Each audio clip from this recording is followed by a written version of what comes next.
here with the founder of Tracks on Tap and self-proclaimed part-time rapper Lil Trubz from South London, aka Mr. Tracks on Tap. Welcome to the show. Thank you for having me. Thank you for having me on. Happy to be here. Happy to be chatting. Love to hear it. First of all, let's start off with the origin of Tracks on Tap. Why did you want to start it? Feel like briefly said it at the prom show actually, but there's just not a lot of spaces for like rappers slash anything outside of like the ordinary.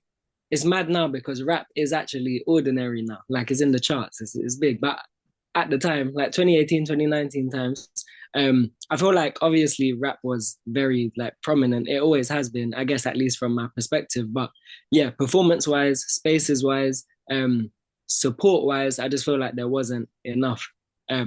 So I just wanted to make a space that was open to everyone where almost like anyone could come and do their thing and get a reception or feel like comfortable. It's just very like initially very like blank canvas. Whereas I feel like a lot of places I was going to or looking to perform didn't feel very comfortable.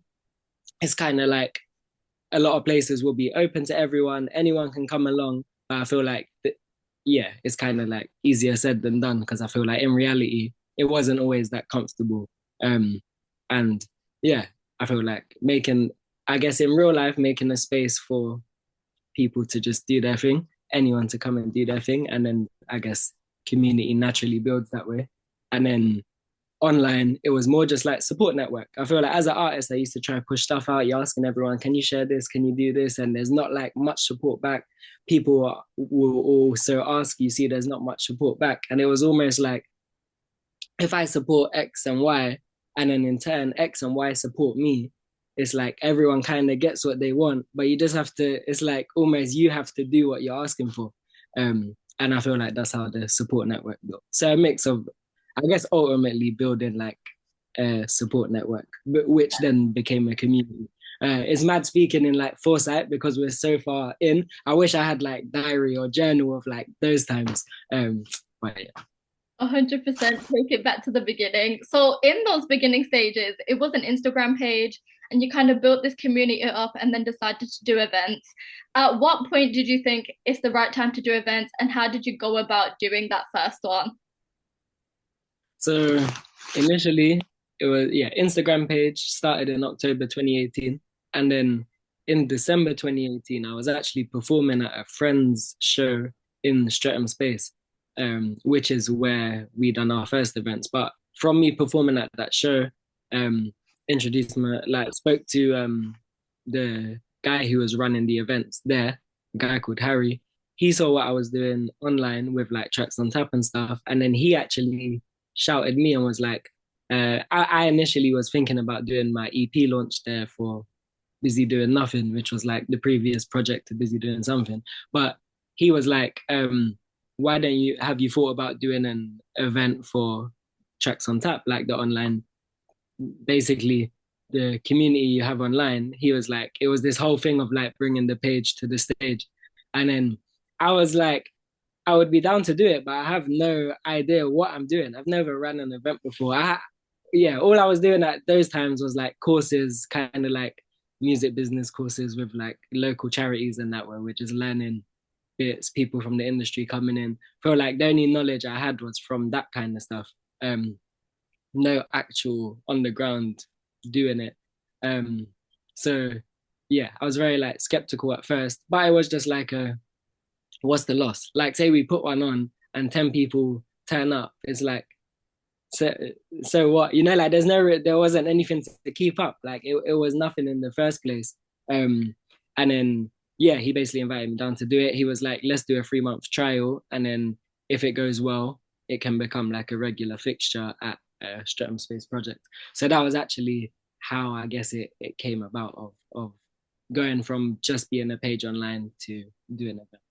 That is sick to hear. Of course, you had experience before, like in the music space. You did your first freestyle when you was 14. You worked with those youth charities, as you said. What did you want it to represent in the beginning stages, and what would you say it means to you personally? I feel like heavy on the support network part in beginning stages. It was like I was posting people on the page. I was trying to do 3 posts per day initially, and then I'm like pinging them out to everyone and being like, "Can you show some love or like show some love to this artist or that artist?" And then in turn, the people who I'm posting, I'm also asking them to show love. So then it's like trying to build this cycle of just like, if we support each other, in turn, we all get supported rather than you don't want to support someone else, but you want support. So I feel like I was heavy on the support initially. That was like a big thing. And I feel like when like what does it mean to me kind of rings in my head. I feel like I grew a lot as like a person slash artist slash creative in the sense of as creatives, obviously it's like there's a lot of friendly competition within like your circle or what's around you, and then there's also like just standard competition which may not necessarily be friendly. Like you might watch something and it's like, ah, how's like this blowing up and I'm not blowing up, or just natural thoughts that I would assume every artist has. And yeah, I feel like there was times when I felt I don't know, less like positive.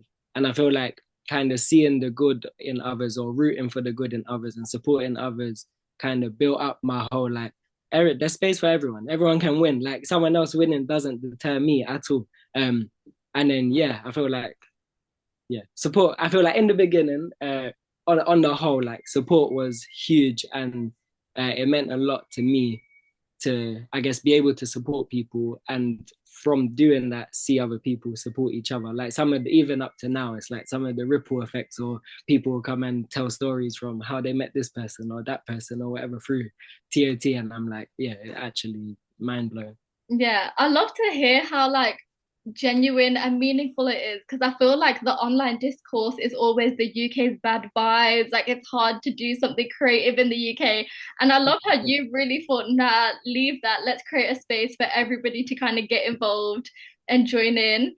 If we're speaking from like an event standpoint, if somebody wanted to do what you do in like a different city, let's say up in Scotland or something, if they were Yeah. starting it today, what advice would you give them? Heavy on like just doing things. Like just you use what's around you, be resourceful. Like when I started it, I didn't have a setup, I didn't have experience, I hadn't run an event before. Uh, Everyone who like was part of the event was just people around me.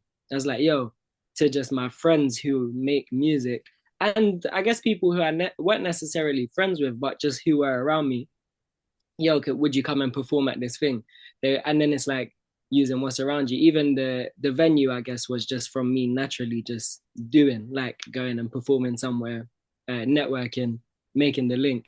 Uh, Everything just kind of came from doing stuff. And I kind of miss that like young hunger when I'm around like some of the youngers now, and they're like they have that same hunger, and it's like mad inspirational to see, because I'm like I remember being at that point of just doing stuff. And also I guess like a little bit less responsibilities and things I need to be accountable for just in general life. Not to say that I guess no one can't start at 30, 40, like whatever age they want to start at. So they may have, I guess, life going on. But being resourceful and just doing, like, start from home, start from where you are, start with what you have. Like you don't need to be, I don't know, in any particular position to do it, if you get me. Or you don't need any form of like, I don't know, this amount of clout or whatever it is. Like it's like just yeah, just do. And then even like how I'm saying about the first free trial events, it was just a case of like, okay, let me just do it and see what happens. I could have just said no, and then we'd never be here having the convo kind of thing. Or Yeah. so yeah. I feel like yeah, just do it and kind of like trust in the process. Trial and error. Yeah, man. It's not gonna be perfect initially. It still isn't perfect 6, 7 years later. Um, so yeah, keen on just doing. Like yeah, if anyone's listening to this who that question is kind of directed at, or they're like, oh, this might help me. It's like go like now, like yeah, go and do it. Literally, yeah. It's the whole thing of like Outside, starting. Yeah, yeah, yeah, 100%. yeah. Just step outside and get going. Like just being outside, yeah. Heavy on law of attraction also, and I feel like you putting out what you want, it's likely that you're gonna start receiving some stuff back. Yeah. Going into like the business aspect of it. So of course, Mhm. back a day, you would promote yourself on like BBM, Facebook. From a business standpoint, how do you find new social medias will come out, Twitter, Instagram, TikTok? How do you go about promoting yourself on those different apps, and what advice could you give to somebody trying to kind of maneuver through the media space? Mhm. I feel like if I'm being mad honest, I'm actually still kind of grasping TikTok and trying to get more active on TikTok. Um, so there is like I kind of need that advice slash. But Instagram, I feel like we built on for so long, so we kind of built up a base there. It was almost like a little bit like, damn, when TikTok, I feel like everyone's just on TikTok now. Like, I don't know how 5 years ago what app everyone clicked on would have probably been Instagram or Twitter. Now it's like actually TikTok's been about for a minute, maybe more like 10 years ago that would have been the case. Last 5 years more so. I feel like everyone is like on TikTok in terms of where you do your like doom scrolling or where you're just sitting uh, on, I guess, for entertainment. I feel like a lot more people are on TikTok than Instagram. So then I'm like, damn, we built up this whole like base, which I guess luckily we have events, we have like real life things that happen outside of social media. So I guess it's easier for us to move across rather than if we were like just a social media page that just exists online.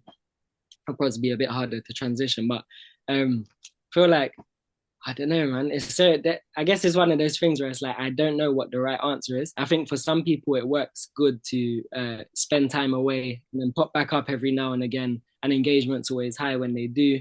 I feel like I do that a little bit with the whole like rap and I want kind of branding, and it's like pop up, it's all like good, and then go away, let the like demand build a bit higher again, and then supply it. But I feel like watching for I guess your supply and demand, and I guess that's like tailored to everyone. It's different for everyone. For some people, it's like, I don't know, they might be a lot more chatty, a lot more like personality, and it's good for them to be on the camera all the time, whether it's not just like music or songs, but just them showing who they are. Whereas there might be others who are not mad, like loud or talkative or wanting to be like on camera too much.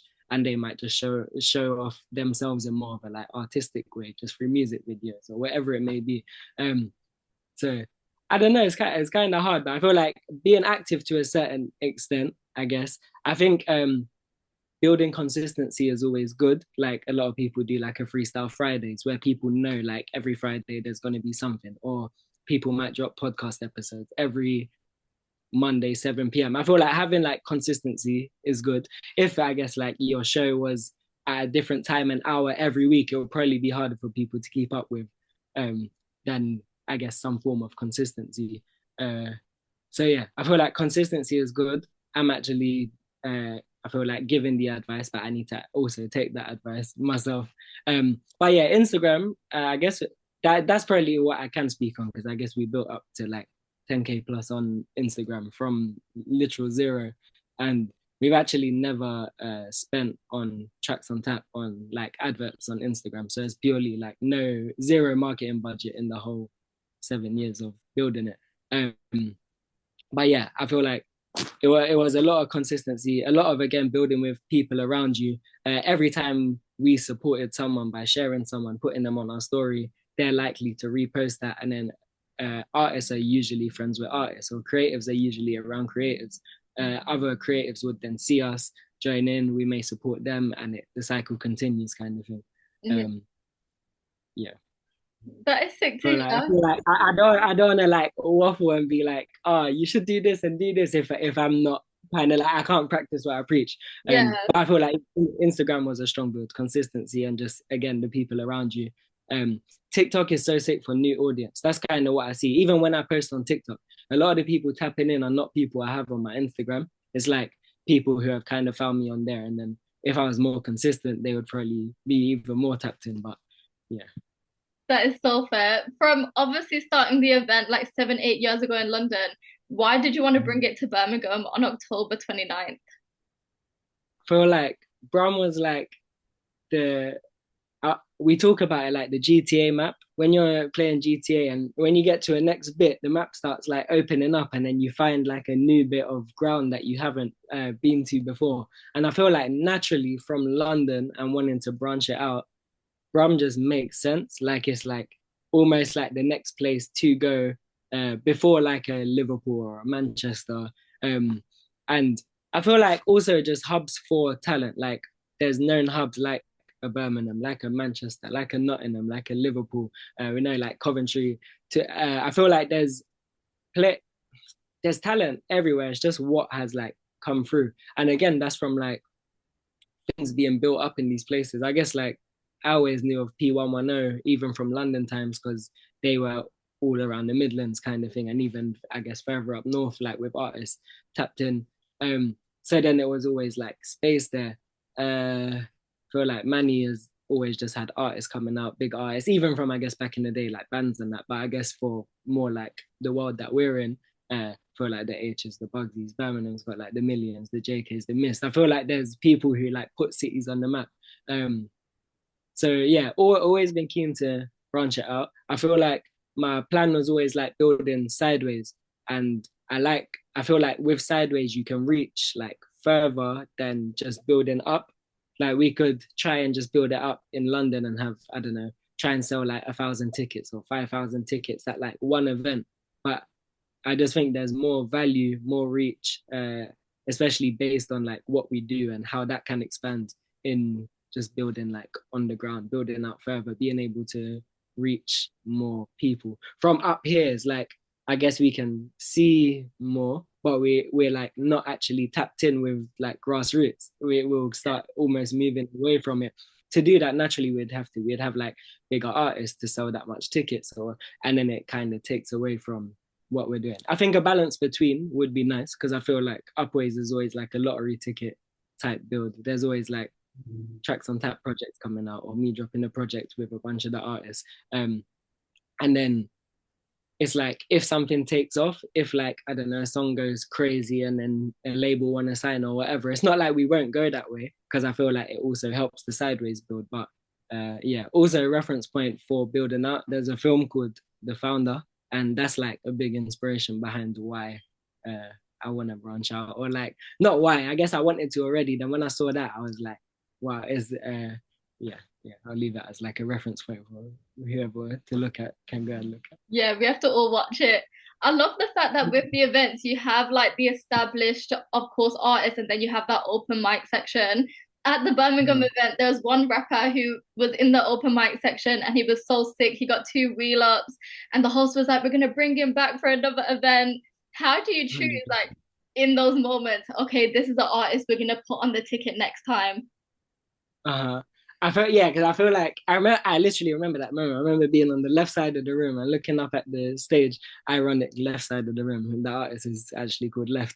Um, and then he was performing, finished the performance, and then I remember Shegs was chatting, and I was like, I guess multiple things. One thing is like I like to show the reality or the manifestation of like, look what you just done, and now like let's give a result for it. Like let's give some gratification.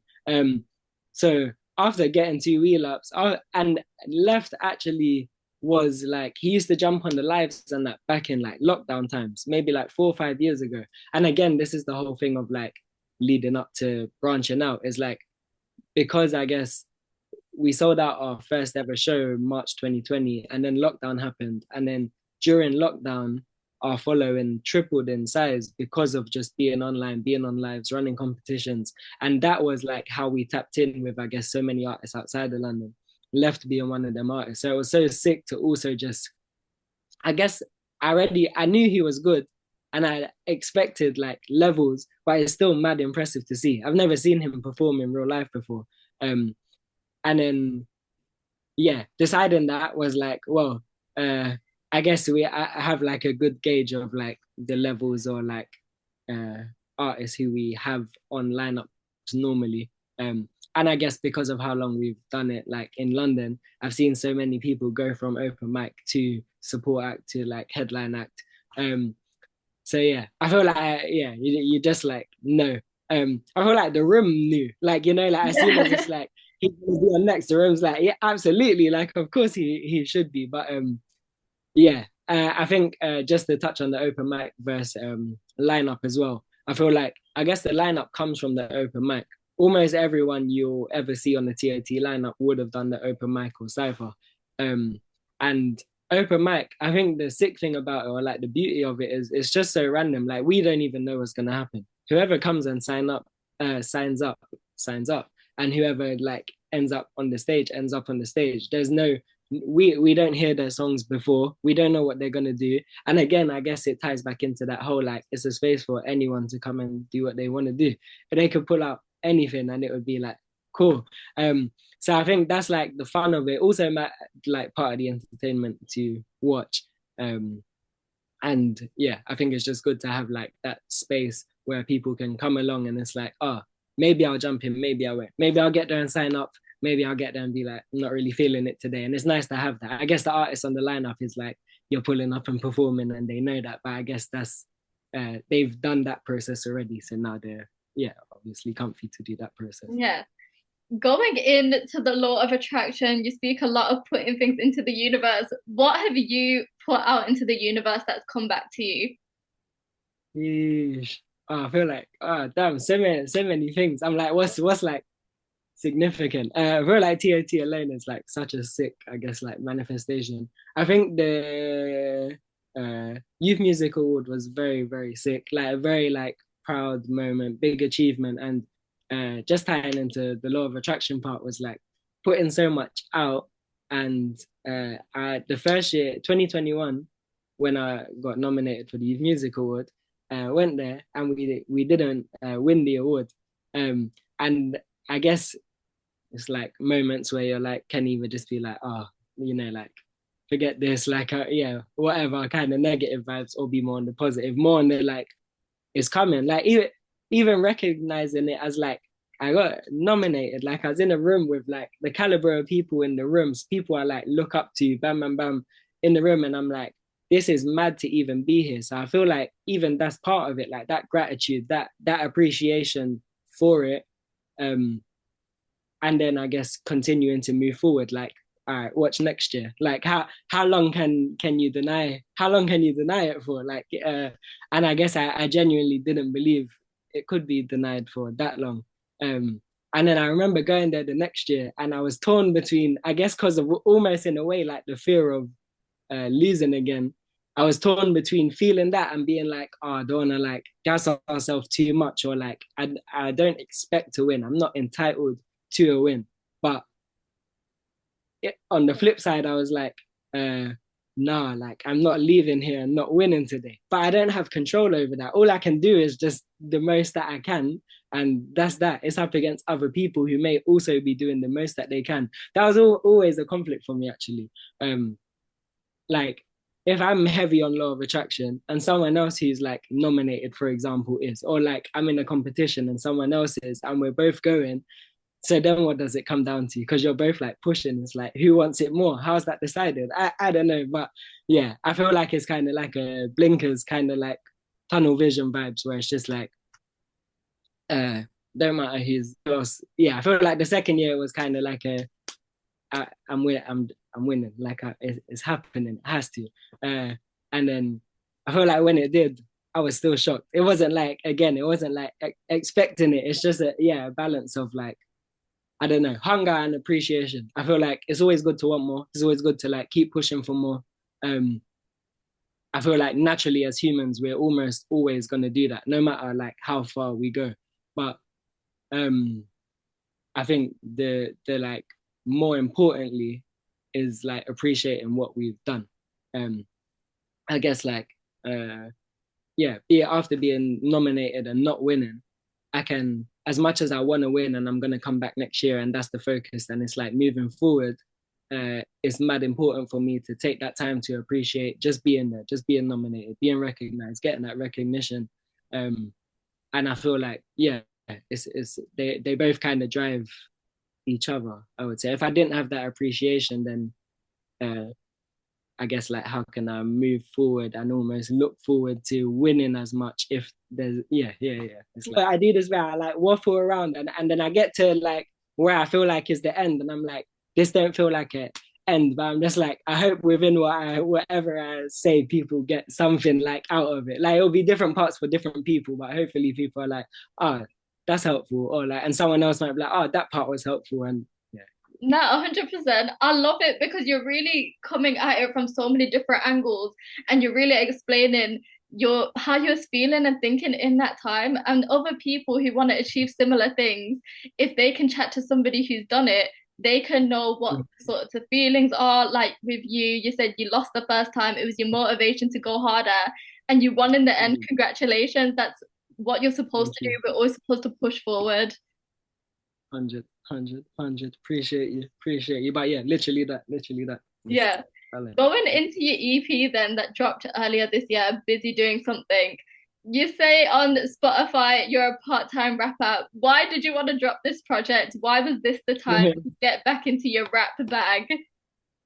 Yeah, I feel like actually I should have dropped it sooner, but then by the time everything played itself out, it was like aligning. I knew the like whole birthday drop was like a bit of a cheat code for pushing for like number one in the iTunes hip hop and rap charts. Um, so I was like, then I guess I went from wanting to drop it sooner to wanting to drop it a bit later.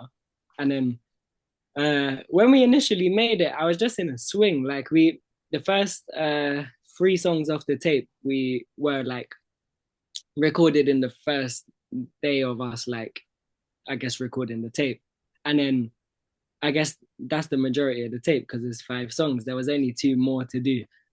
Bangers took a little bit longer because I guess there's like 8 features on the track. Well, 7 features and then myself, but 8 of us on one song. And I feel like one of the hardest parts of doing projects or anything collaborative is like managing the people, trying to get everyone in the room at like the same time was mad hard because people live here and there, people work here and there. Like, so yeah, that was difficult. So I feel like process wise, I just write when I'm in like I feel like it comes in waves. There'll be times where I don't write for like months. There'll be times where I can't stop writing. Like I'll just be walking around the house or I'll be at work or I'll be wherever and it's like ticking. I can't it's like lyrics kind of just coming or like, oh, I need to write this or like continue this. I remember when I was younger, I used to like I would be pedaling about and would like stop, park it off, and just write because I'm like, I need to get it now. And if I don't, I'm gonna kind of like lose the thing. Um, these days, I guess I'm kind of like less precious with it. I feel like I'm just so like comfy slash happy doing TOT that I genuinely the rap when I want thing is like I just enjoy to rap. I compare it a lot to like five-a-side football. Like someone might go play a bit of football on the weekend. They have jobs that they do. It's not their like profession. They just like to do it. And I feel like I actually just like to rap. To perform is fun. I feel like it's almost like going into like character or like performance mode kind of thing. I feel like when I'm off stage, I'm very chill, just quite reserved, quite. And then when I go up, it's like bam, like action. Same as if I don't know, go on football pitch and play. It's like it's sport. Music in itself is like a sport in a way of just like you're competing, you're battling. It's like everyone wants to be the best kind of thing. And I kind of just love that. But then on a bread and butter slash business slash building slash life, I'm like, TOT is more, I guess, just way more important to me or like purposeful. I feel like spending my time purposefully is like a big thing in just my life slash existence. I want to spend my time as purposefully as I can, and I feel like spending my time building tracks on tap versus spending my time being a rapper is just hugely outweighs the other. One is like building with a bunch of people, helping a bunch of people. One is like um just me. Like I guess not that artists don't have mad benefits to others and that, but yeah, I just personally feel like I enjoy TOT. Not enjoy TOT a lot more. I think it's a lot more meaningful and purposeful. I actually enjoy both a lot. They're both things that I love to do. So yeah, and it's kind of like branding, which I feel like everyone knows at this point because it's like, I guess yeah. All right, I've been rapping quite a lot recently, but again, comes in waves. Like there'll be times where I don't rap for time. Yeah, but I love that because you can always tap into your own events and perform and, support other people, but also get involved in like the ciphers and what everybody else is doing. If we go Yeah. into the EP, can you give me one word to describe each song? Oh, sick. Yeah, we can do that. That's that. Whoa, that's tough still. That's a sick question. Yes. uh, track one, the intro statement would be the word. I always say the intro is like um it's like before the tape starts. I feel like it was actually sick doing it in Birmingham, like a cappella, because I feel like it was just the word slash the statement. Um, and I feel like that's what that one is. And then track two feels like beginning would be the word. I feel like we actually start there. Like the music starts, the keys come in, the yeah, kind of like then what I'm saying, and also the hook, which is like more, I guess, like singy kind of vibes, which I haven't done before. And it's like okay, the music has begun kind of thing. Um, statement, beginning, number three, feel like love just comes to my head, but I guess the track is titled Morning Love. So it's a bit of a bump. But yeah, I guess it is like the only love song on the tape actually. Maybe I'll go with love if that's not cheating the system. Um, number four, bangers. I can't use the word banger or bangers of any sort because that's actually about collaboration for bangers. Because the 8 people on one song is like a lot of people, but the song actually goes so quick. Like even when we perform it, I'm like, I actually love maths slash numbers, and it's like everyone on bangers, the verses are like 13, 14 seconds. So it's like so fast. Um, and then yeah, I guess it's like back to back hook. It's like I think it's just over 3 minutes maybe. But yeah, having that much people on the song, I feel like is a big like yeah collaboration. Yeah. Um, and it was actually hard to put together that many people and get it done. So kind of gassed about that. And then the final song, Pirate Wear, I feel like the word to describe would be party because I feel like we end it on like a high. Like the song, the tape starts very like intro is like the statement piece. They're explaining the comeback where I've been, bam, bam, bam. Number two is like getting into the swing. Uh, number three is like I guess kind of the last like very chill less song, and then I feel like Bangers and Pirate Wear is very like up, um, and that's kind of how I wanted the tape to go. I guess even just for like performing it for people listening to it, it's kind of like start off more sentimental, start off more like getting an idea, painting the picture, and that, and then I guess kind of the end is just like partying slash enjoying this world that's like being created. Yeah, In a it's sense. a great way to finish the project. Talking of like the future of tracks on tap and maybe you as a rapper, if you still want to like produce music, or when you said it's only when you feel like it, so I can't pressure you to release another project. But what is the future for you? Where would you like to take tracks on tap in the future? Of course, you brought it back to Birmingham. Are we going to get another Birmingham show? Are you going to go more up north? 100% another Birmingham show. We have to give left a set. We said left on the next bill. We have to come back and do that. But no, Defo Birmingham. We have a date in Bristol, 11th of December, which I actually need to get rolling on. Again, my advice of like just do. I need to just go and do to get that together. But yeah, so Birmingham and Bristol, God willing, will be like done this year. I guess Birmingham done now. We just need to hopefully tick off Bristol and that will be done. And then next year, I feel like heavy on the branching out. Also now I guess the Little Trubz tape is like out the way. I'm keen to work on another tracks on tap tape. Um, so I feel like bigger, more songs on the project, more artists on the project, kind of like bigger collaboration. Just building on what we started with the first tracks on tap tape. And also, I guess as we branch out, we just reach. It's that whole sideways build of like we reach more people can get involved. I'm sure on this tape now there will be like artists from like Midlands, from London, and then as we go further, it's like artists from all over. Whereas uh, on the first tape, it's like majority of the artists would have been from South London, I guess, where it's like where it started from. Um, but yeah, 2026, super keen to branch out.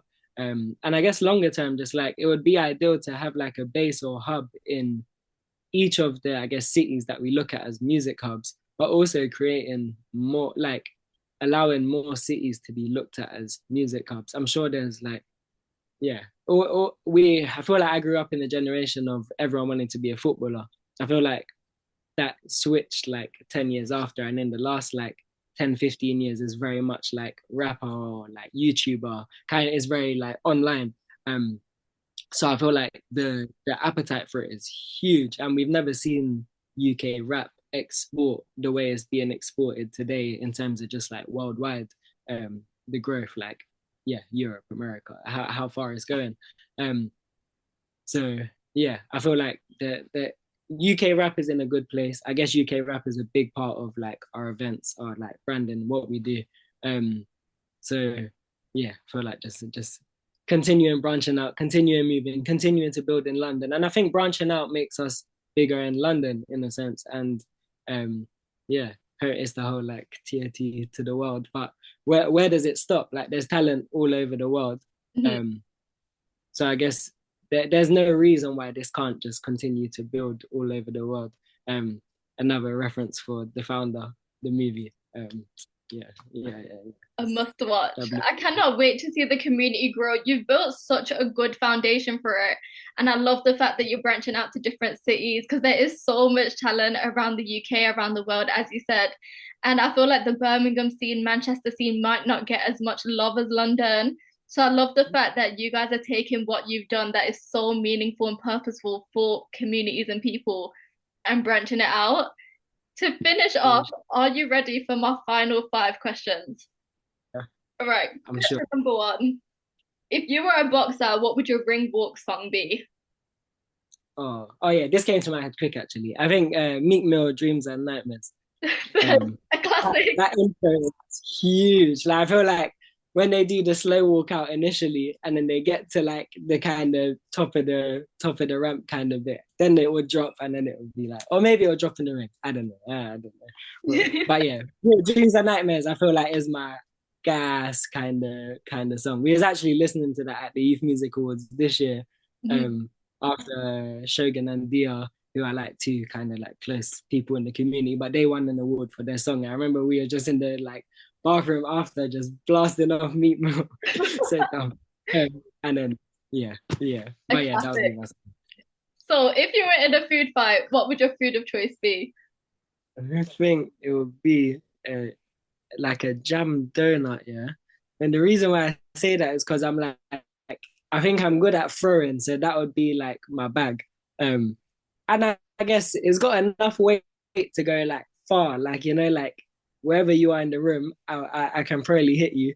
But also, it needs to be a bit messy. I feel like if it's not a messy item, it's not quite like ticking off the food fact criteria. So I'm like, yeah, jam donut's like solid enough to let it fly, but also like juicy enough to just do like a yeah, I guess that or like it will cause decoration. Yeah, it will Yeah. explode when it hits compact. I love it. That makes it way more militant still. As a child, third question, as a child, what was your favorite childhood movie or what film shaped you as a kid? Oh damn. Oh, oh, damn, that's mad hard. I feel like all the films are mad like growing up where I'm like how could that shape me as a kid? I'm like, I have a favorite film. I feel like that's all that's in my head, but I watched it later. Shawshank Redemption is my favorite film ever, but I watched that so much later. Um, so I feel like that was definitely more of a like mid-teens, late teens type move. Trying to think what like shaped me when I was young. I don't know. I just used to watch bare stuff with my brother, and I feel like that stuff more would have like was like bad, whereas like taught me not to. So maybe shape in the sense of like knowing wrong from right, but it's like entertainment. Um, You was yeah, watching films that weren't made for kids. yeah. I'm like, yeah. When I think of like, yeah, I'm like, damn. I'm like, yeah. It's actually bad. What was I watching? Seem to have turned out okay. Yeah.